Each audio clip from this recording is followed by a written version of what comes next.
जय जगन्नाथ बंधुगण आपण मानकु मोर एही चैनल रे स्वागत। आजिर एही ज्योतिषशास्त्र कार्यक्रम कन्या राशि व्यक्ति विशेषंक पाई बहुत गुरुत्वपूर्ण। आज आमे जानिबा कन्या राशि परि रहिबो। कन्या राशि मासिक राशिफल उपरे आलोचना करिबा किपरि रहिबो। संपूर्ण भावरे आमे सही विषय आलोचना करिबा।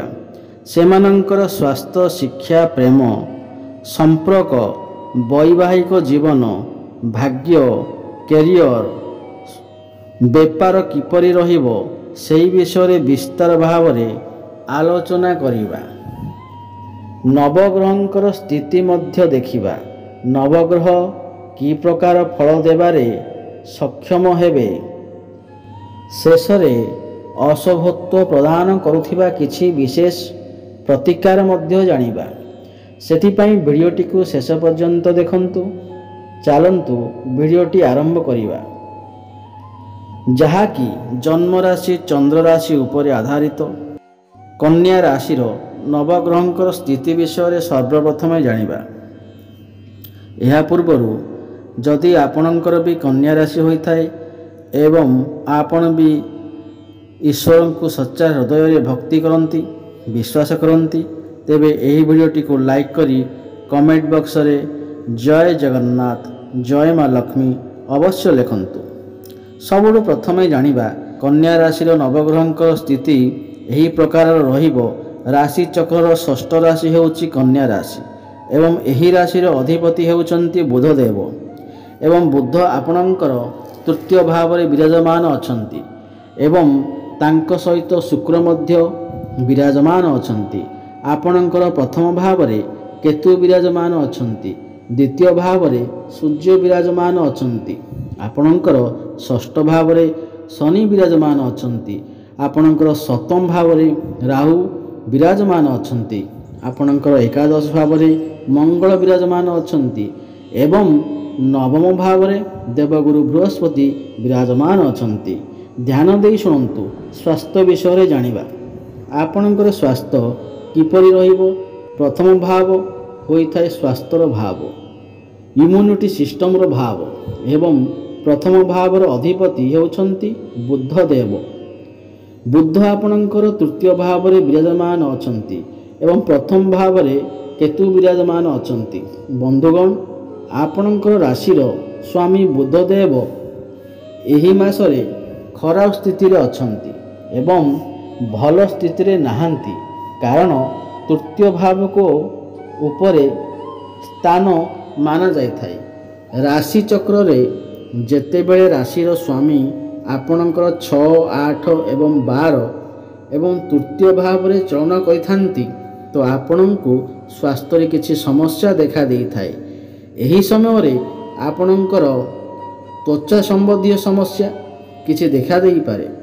स्किन रिलेटेड समस्या किछि देखा देई पारे। एलर्जी भली समस्या देखा देई पारे।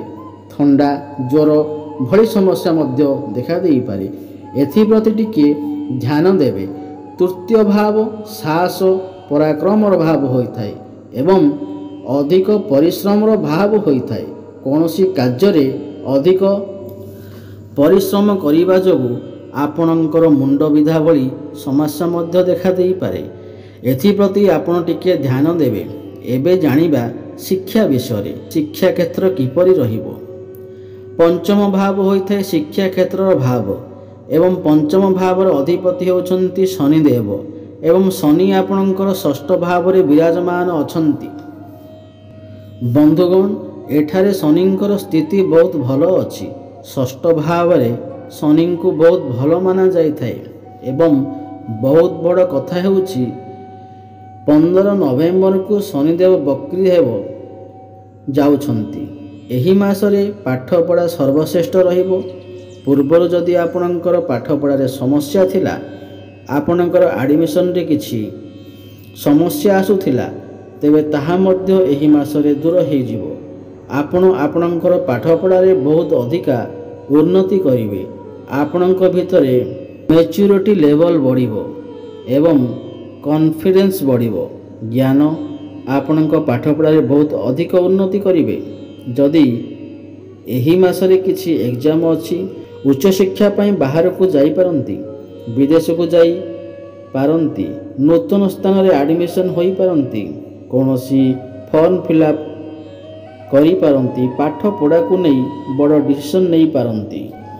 आपणकर पाठ पढ़ार स्थिति बहुत भल अछि। एबे जानिबा आपणकर प्रेम जीवन किपरि कटिबो एवं किपरि रहिबो। पंचम भाव होइताए प्रेम जीवनर भाव, शिक्षार भाव एवं संतानर भाव। एवं पंचम भाव रे अधिपति शनिदेव आपणकर षष्ठ भाव रे विराजमान अछंती। बंधुगण, एही मासरे मंगल आपणकर पंचम भाव को देखुचंती। आपण जहा सहित भी रिलेशनशिप रे अछंती एवं जी भी आपणकर पार्टनर अछंती, तांको भितरे टिके क्रोध देखा देई पारे, जिदपण देखा देई पारे। क्रोध कारणरू आपण दुई जनक मध्यरे समय समय रे कଳି झगड़ा एवं मन मतांतर मध्य देखा देई पारे। सप्तम भाव होइताए वैवाहिक जीवनर भाव एवं सप्तम भावर अधिपति देवगुरु बृहस्पति विराजमान अछंती एवं आपणकर भावरे राहु विराजमान अछंती। बंधुगण, एठारे मु आपणଙ୍କୁ गोटे कथा कहिबी, आपणଙ୍କ वैवाहिक जीवन भल अछि काहेकि ना गुरु आपणଙ୍କର भाग्य भावरे अछंती, किंतु राहु आपणଙ୍କର सप्तम भावरे थिबारु आपणଙ୍କ वैवाहिक जीवन रे समस्त समस्या देखा देउथिबो एवं एही मासरे मध्य किछिटा समस्या देखा देबो। काहेकि ना राहु हेउछंती भ्रमित ग्रह, आपणଙ୍କ मन को डाइवर्ट करि पारंती, एमिति कि डिवोर्स देवा पई मध्य कथा जाई पारे। केवल एही मास नुहे, आगामी 4 ରୁ 5 मास पर्यंत आपणଙ୍କ वैवाहिक जीवन उपरे विशेष ध्यान रखंतु। राहु हेउछंती आकस्मिक ग्रह, आकस्मिक भावरे आपणଙ୍କ वैवाहिक जीवन रे समस्या आसी पारे, जहा आपण केबे भी भाबी नथिबे। आपणଙ୍କୁ मध्य मन मतांतर, कଳି झगड़ा भली परिस्थिति मध्य सृष्टि होई पारे। एथिप्रति विशेष ध्यान देबे। आपणଙ୍କର लाइफ पार्टनरଙ୍କର कैरियर मध्य किछि असुविधा होई पारे किंबा स्वास्थ्य रे मध्य किछि समस्या देखा देई पारे। जेते समस्या आसिले मध्य जेहेतु गुरुदेव आपणଙ୍କର भाग्य भावरे अछंती, तो समस्त समस्या रो आपणଙ୍କୁ बंचेइबारे चेष्टा करिवे। आपणଙ୍କ मन भितरे डाउट आसी पारे, मिसअंडरस्टैंडिंग होई पारे। एथिप्रति आपण टिके ध्यान देबे। एथिपई आपण उपाय अवश्य अवलंबन करंतु। उपाय आमे वीडियोर शेष रे जानिबा। एबे जानिबा सबटु गुरुत्वपूर्ण भाग्य, कैरियर, व्यापार, वाणिज्य विषय कि नवम भाव होइथाय आपणଙ୍କର भाग्यर भाव एवं दशम भाव होइथाय आपणଙ୍କର कैरियर भाव। नवम भावर अधिपति हेउछंती शुक्रदेव एवं शुक्र आपणଙ୍କର तृतीय भाव विराजमान अछंती। एही मासरे आपणଙ୍କର भाग्य बहुत भल अछि, सर्वश्रेष्ठ रहिबो। काहेकि ना भाग्य भावरे अधिपति शुक्र आपणଙ୍କର भाव्य भाव को ही देखुछंती, तो भाग्य आपणଙ୍କର साथ देबो, पूर्ण मात्रा रे साथ देबो। आपणଙ୍କର कम समय रे बहुत कार्य रे सफलता पाइबे। कोनोसी बड़ इन्वेस्टमेंट करि पारंती किंबा कोनोसी बड़ काम आरंभ करि पारंती। एही मासरे कोनोसी शुभ मांगलिक कार्य मध्य आपणଙ୍କ गृह रे होई पारे। एवं गुरु हेउछंती धर्मर कारक ग्रह, भाग्यर कारक ग्रह। एही समय रे आपणଙ୍କର मन धर्म आड़ को अग्रसर होई पारे। आपण टिके सामाजिक कार्य रे मन देई पारंती, कोनोसी धार्मिक स्थान को यात्रा करि पारंती। शेयर मार्केट, स्टॉक मार्केट एवं ट्रेडिंग रे काम करिଥିବା लोकମାନଙ୍କୁ बहुत अधिक सफलता प्राप्ति हेबो, आकस्मिक लाभ प्राप्ति हेबो। आपण कोनोसी जानवाहन, भूमि, प्रॉपर्टी इत्यादि क्रय करि पारंती। एही मासरे भाग्य बहुत भल अछि, आपण किछि भी भल काम करि पाइबे। कैरियर रो कथा हेबा जदि दशम भाव होइथाय कैरियर रो भाव एवं दशम भावर अधिपति होउचंती बुध देव एवं बुध आपणଙ୍କର तृतीय भाव रे विराजमान अछंती। देखंतु एही मासरे आपणଙ୍କର पाखको बहुत गुडे काम आसी पारे। काहेकि ना बुध आपणଙ୍କର तृतीय भाव रे अछंती। तृतीय भाव परिश्रमर भाव होइथाय।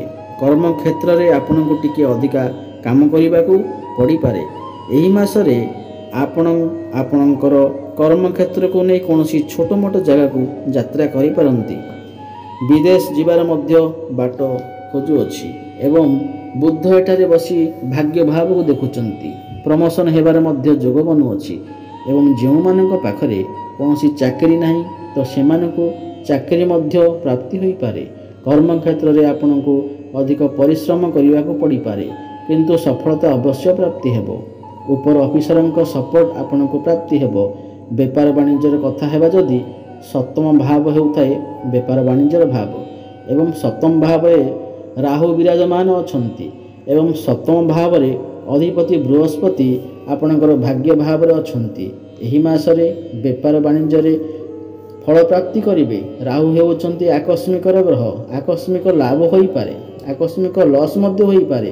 ଆପଣଙ୍କର ଡେଲି ଇନକମ୍ରେ ବୃଦ୍ଧି ଆସିପାରେ କାହିଁକି ନା ବୃହସ୍ପତି ଆପଣଙ୍କର ଭାଗ୍ୟ ଭାବରେ ଅଛନ୍ତି ଏବଂ ସମୟ ସମୟରେ ଆପଣ କୌଣସି ପାର୍ଟନରସିପ୍ ବେପାର ବାଣିଜ୍ୟରେ ମନ ଦିଅନ୍ତୁ ନାହିଁ।